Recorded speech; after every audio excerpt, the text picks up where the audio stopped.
जय श्री सीताराम। आए सुहासन कर प्रभु आबहु पवन कुमार। हमें आरंभ हरि कथा तुम निर्वाहन हार। राम कथा के रसिक तुम भक्ति राज मति धीर। आए सुहासन लीजिए तेज पुंज कपिवीर। रामायण तुलसी कृत कहु कथा अनुसार। प्रेम सहित आसन गहूँ आबहु पवन कुमार। लाल देह लाली लसे अरुधर लाल लंगूर। वज्र देह दानव दलन जय जय जय कपिशूर। आइए प्रभु सभी अपना अपना स्थान ग्रहण कीजिए।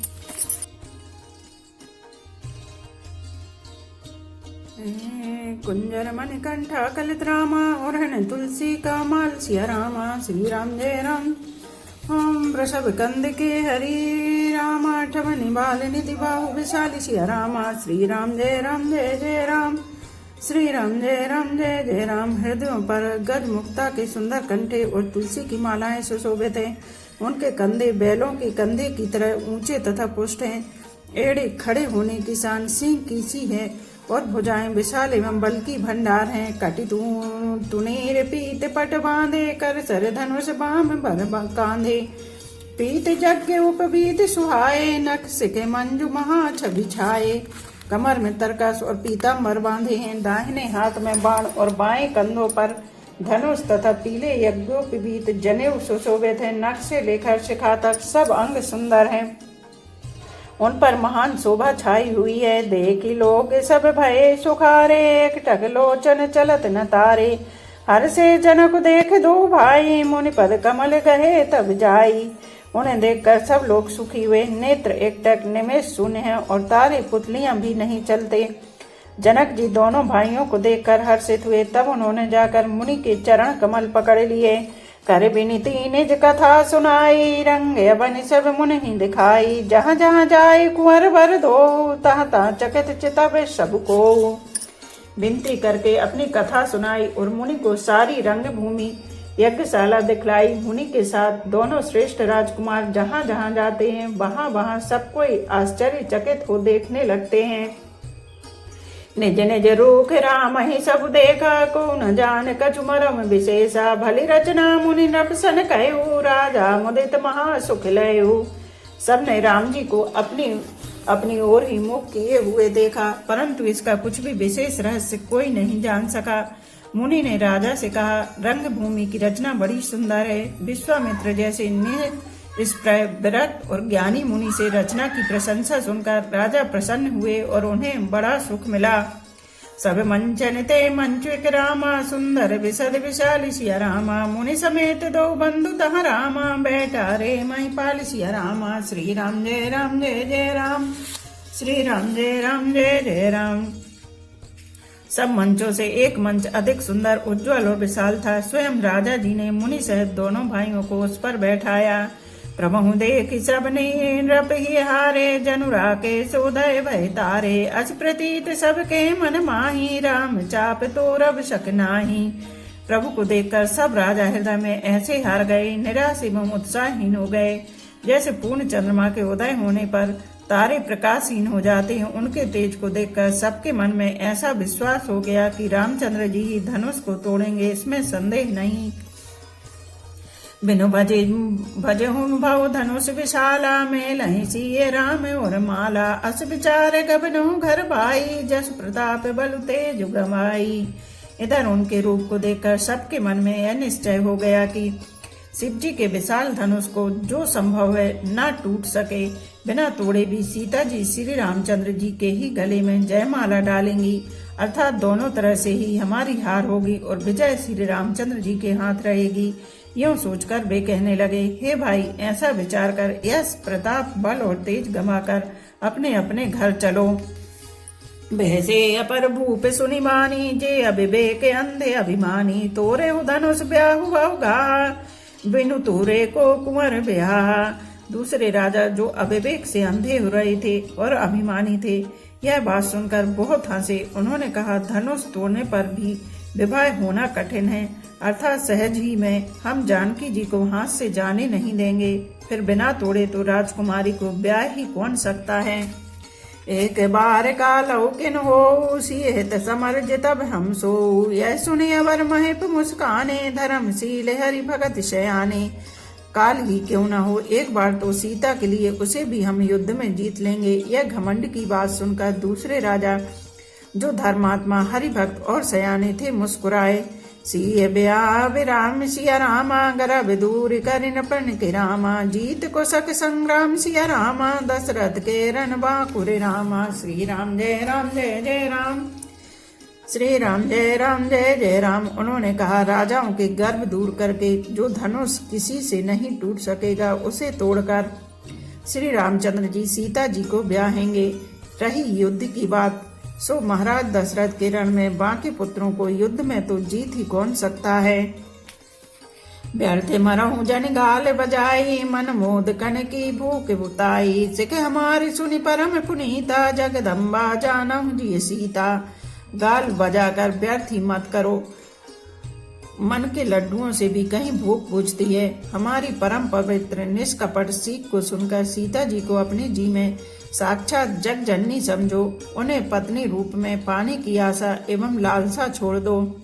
जगत पिता रघुपति विचारी, भरे लोचन छबिले हुनिहारी। सुंदर सुखद सकल गुण राशि, ये दो बंधु शंभु और बासी। और श्री रघुनाथ जी को जगत का पिता परमेश्वर विचार कर नेत्र भरकर उनकी छवि देख लो।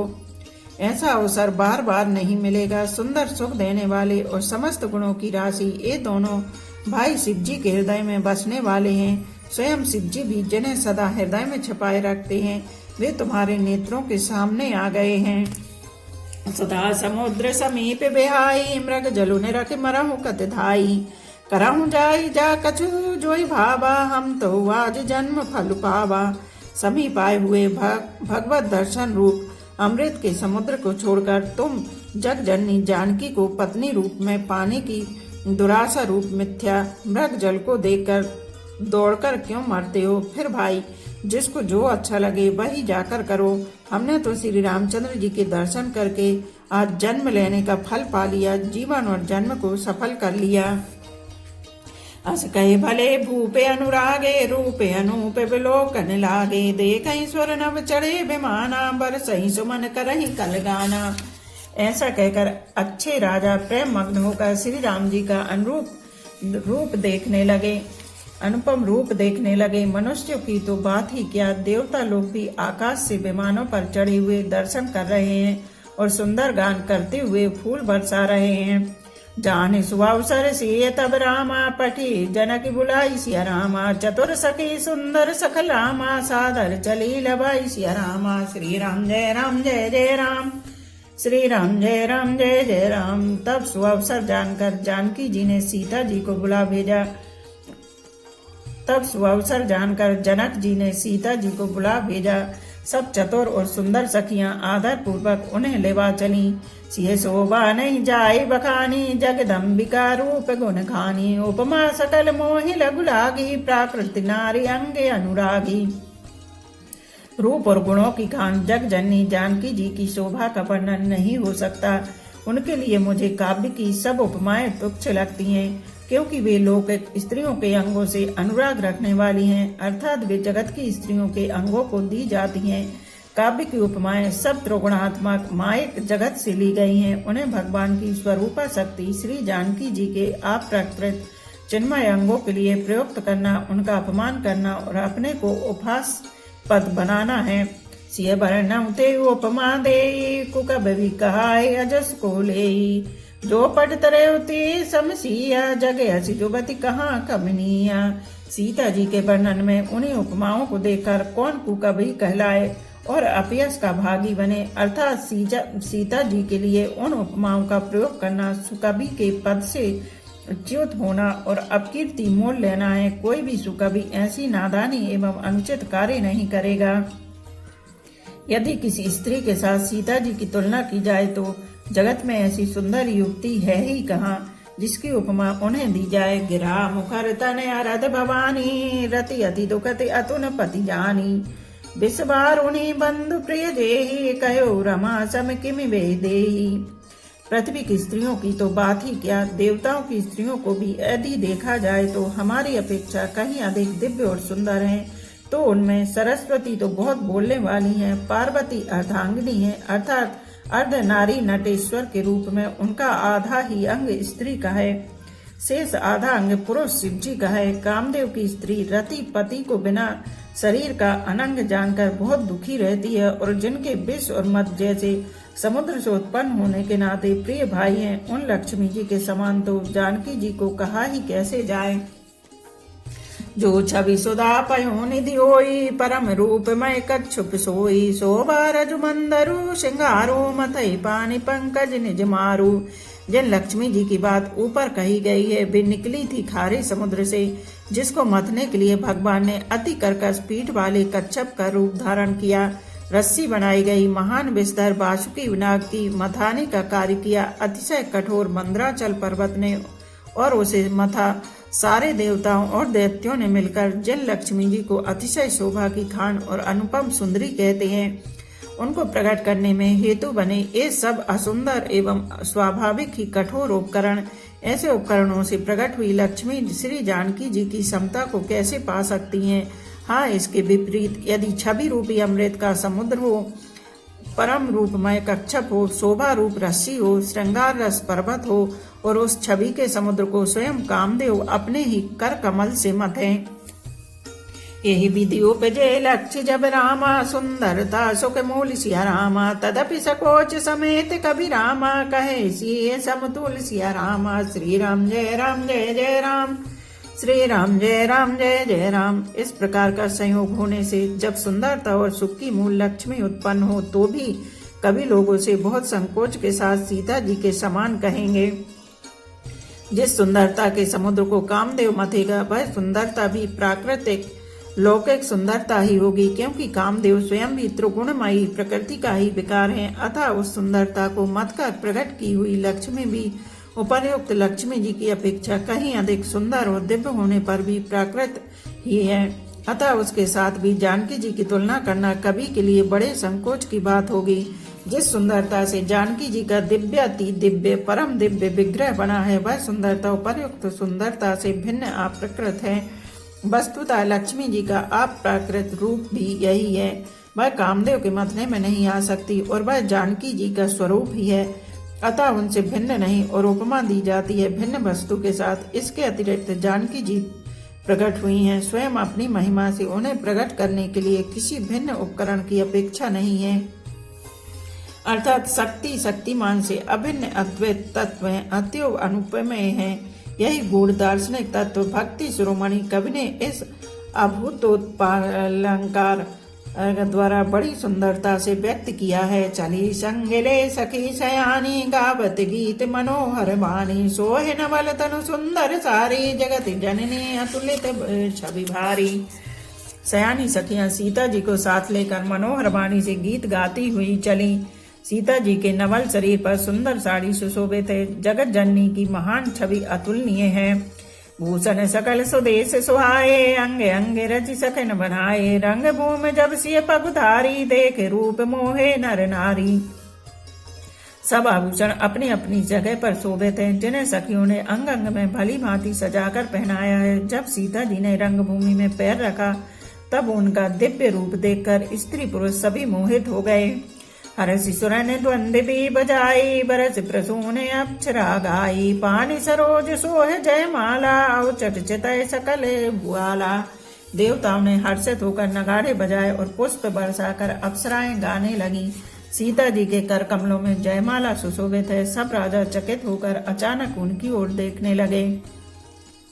सिय चकित चित राम चाहा, भय मोह बस सब नर नाहा, मुनि समीप देखे दो भाई, लगे ललक लोचन निधि पाई। सीता जी चकित चित्त से श्री राम जी को देखने लगी। तब सब राजा लोग मोह के बस हो गए। सीता जी ने मुनि के पास बैठे हुए दोनों भाइयों को देखा तो उनके नेत्र अपना खजाना पाकर ललचा कर वहीं श्री राम जी में जा लगे, स्थिर हो गए। गुरुजन लाज समाज बड़ रामा, देख सिए सकुचान सिया रामा, लागी बिलोकन सखन तब रामा, रघुवीर हरियान सिया रामा। श्री राम जय राम जय जय राम, श्री राम जय राम जय जय राम। परंतु गुरुओं ने गुरुजनों की लाज से तथा बहुत बड़े समाज को देखकर सीता जी सकचा गईं। वे श्री रामचंद्र जी को हृदय मिलाकर सखियों की ओर देखने लगीं। राम रूपे अरुषि छवि देखे नर नारिन पर हरि निवेशे सोचहि सकल कहत सकुचाहि विधि जन विनय करहि मन माही। श्री रामचंद्र जी का रूप और सीता जी की छवि देखकर स्त्री पुरुषों ने पलक मारना छोड़ दिया। सब एकटक उन्हीं को देखने लगी। सभी अपने मन में सोचते हैं पर कहते सकचाते हैं। मन ही मन वे विधाता से विनय करते हैं। हरु विधि वेग जनक जड़ुताई मति हमारे अस देहि सुहाई बिन विचार पनु तज नर नाहु सिय राम कर करे विवाहु। हे विधाता, जनक की मूर्ता को शीघ्र हर लीजिए और हमारी ही ऐसी सुंदर बुद्धि उन्हें दीजिए कि जिससे बिना ही विचार किए राजा अपना प्राण छोड़कर सीता जी का विवाह राम जी से कर दें। जग बल कहे भाव सब काहू हट कीने अंतहु हृदाहु एहि लाल सा मगन सब लोगु बर सावरो जान की जोगु। संसार उन्हें भला कहेगा क्योंकि यह बात सब किसी को अच्छी लगती है। हट करने से अंत में भी हृदय जलेगा। सब लोग इसी लालसा में मग्न हो रहे हैं कि जानकी जी के योग्य पर तो यह सांवला ही है। तब बंदी जन जनक बुलाए बिरदावली कहती चली आए कहे नप जाए कहो पन मोरा चले भाटिये हर्ष न थोरा। तब राजा जनक ने बंदी जनों भाटों को बुलाया।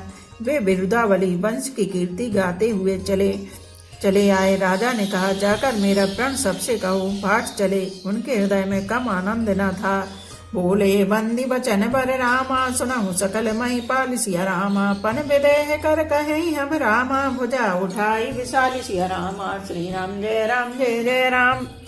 श्री राम जय राम जय जय राम। भाटों ने श्रेष्ठ वचन कहा। हे पृथ्वी की पालना करने वाले सब राजागण सुनिए, हम अपनी भुजा उठाकर जनक जी का विशाल प्रण कहते हैं। नप भुज बलो विदुषि विधनु राहु गरहु कठोर विदित सब काहू रावण बानु महा बट बारे देखी सरासन गवहीं सिधारे। राजाओं की भुजाओं का बल चंद्रमा है। शिव जी का धनुष राहु है, वह भारी है, कठोर है, यह सबको विदित है। बड़े भारी योद्धा रावण और बाणासुर भी इस धनुष को देखकर गौ से चुपके से चलते बने। उसे उठाना तो दूर रहा, छूने तक की हिम्मत न हुई। सोई पुरार को दंडु कटोरा राज समाज आज जोई तोरा त्रिभुवन जय समेत बैठे ही बिनहि विचार बरहि हटते ही। उसी शिव जी के कठोर धनुष को आज इस राजसभा में जो भी तोड़ेगा तीनों लोकों की विजय के साथ ही उसको जानकी जी बिना किसी विचार के हठपूर्वक वरण करेंगी। सुनिपन सकल भूपे अभिलाषे भटमानी अतिशय मन माके परिकर बांधि उठे अकुलाई चले इष्ट देवन सिरनाई। प्रण सुनकर सब राजा ललचा उठा। जो वीरता के अभिमानी थे वे मन में बहुत ही तमतमाए, कमर कसकर अबला कर उठे और अपने इष्ट देवों को सिर नवाकर चले। तमकिता कितकी शिव धनु धरहि उठई न कोटि भांतु बल करहि जिनके कछु विचार मन माही चाप समीप महीप न जाही।